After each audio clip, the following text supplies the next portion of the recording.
Hello, everyone. Welcome to day 9. As if you're following along, we started with purpose number 1 yesterday. We're on day 9 today. And day 9 title is What Makes God Smile? And just going over the end of the chapter you just saw in the previous slide, the point to ponder is God smiles when I trust him. The verse to remember is, the Lord is pleased with those who worship him and trust his love. Psalm 147, chapter 147, verse 11. And the question to consider is, since God knows what is best, in what areas of my life do I need to trust him most? Very interesting. You know, the chapter starts out with the sentence, simple sentence, but very, very important. The smile of God is the goal of your life. Nothing else, right? Kind of building upon day 8. And then they break down the chapter in going through how God smiles, you know. So if you scrolling along on page 70, God smiles when we love him supremely. God smiles when we trust him completely. Which, by the way, they, we can go into that story in a little bit, but they give the story about how long it took Noah to build the ark, right? It took him 120 days, 120 years, excuse me, 120 years. And imagine all the ups and downs he had during that time, discouraging days, no rain, year after year, right? But he still kept going because he trusted him implicitly, right? And people call him crazy, right? Right. Yeah, we just believe. Yeah, God smiles when we obey him wholeheartedly. And the fourth one, God smiles when we praise and thank him continually. And the last one, which we've touched upon many times, is God smiles when we use our abilities. So that's kind of an overview of the chapter. I really enjoyed this chapter too. So thoughts, anyone? Well, going back to the first one, God smiles when we love him supremely. You know, he gave the example in the last chapter of, like, he described the love between a man and a wife, and how he was like obsessed and infatuated with his wife and thought about her all day, night and day. And it's very interesting that, you know, they lead off then with this chapter with as that, and they say, you know, this is the most important one, is to love him supremely, you know. Mm-hmm. It says that's the most important objective of your life, and nothing else comes close in importance. Love the Lord your God with all your heart, with all your soul, and with all your mind. The first and greatest commandment. And I you know, I agree 100%. If we obviously, you know, building upon what we talked about yesterday, to have that, you know, to live and go throughout our day with that Christ consciousness, you know, it dictates everything in our life.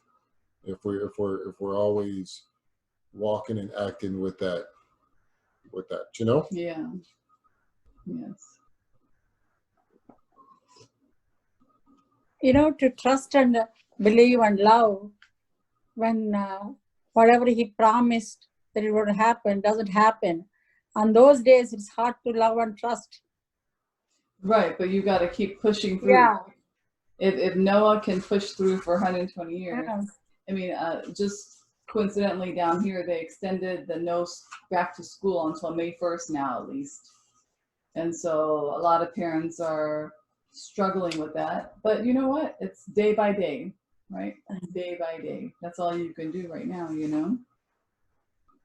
Which they'll probably also extend the stay-at-home order, which also puts people in uncertain times in terms of when people are going to go back to work. So, you know, this is definitely a time, like we talked about, you know, the example of Noah and how crazy he looked, you know, things, and, you know, he's trusting 100%, not knowing when this flood is going to come, or not knowing when is this going to come, but he's just doing everything he has to do. And here we are, you know, and we're stressing out, and it's been, what, 2 weeks, how many weeks of uncertainty, and, you know, we're, you know, questioning and wondering what's going to happen and everything. And this man went without questioning for 120 years, you know? Right. How long did they live in those days?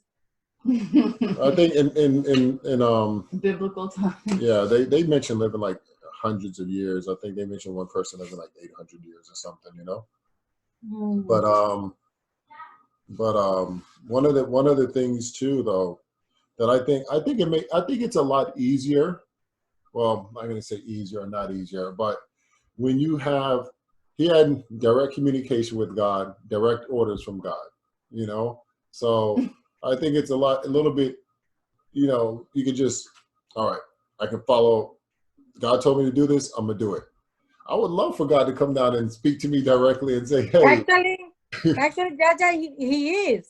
You see, I don't think they are listening to anything different than we are. right. Mm-hmm. I don't think so. I don't think they talk to him directly. Whatever words we are reading, those are words from God. Right, and also I think too, when I meditate, a lot of the answers come during that time. Right. Too, you know, when you're not thinking about, when your mind is clear, you can think after about things that you may have been weighing on you. Sometimes out of nowhere, some thoughts We have a guest come. appearance here. Hello. Hi. This How is are our you? son. For those of you uploaded watching, this is our on son. YouTube? Yes. What's that? Yes, it'll be, yes, you're going to be Say on, hi. you'll be uploaded to YouTube. All right, so that ends day 9. We'll be back again with day 10 tomorrow, and just a little preview of day 10. Do you want to read what day 10 says, son? What does it say here? Yeah. Day 10's title is what? The heart of worship. Give yourself to God. Surrender your whole being to be used for the righteous purpose. Good. All right. So Let's see see you what tomorrow. that says right there too, son. Oh, there you go. So it says God is looking for people like Noah in the 21st century, people willing to live for the pleasure of God. What did we read about today in your purpose-driven life? Noah. What did your purpose-driven life say about Noah? My purpose-driven life says.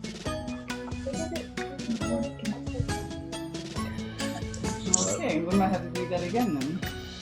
Oh! Okay, but anyway. Lotus. Love it. On that note, we'll see you all tomorrow. Bye. Okay, let's.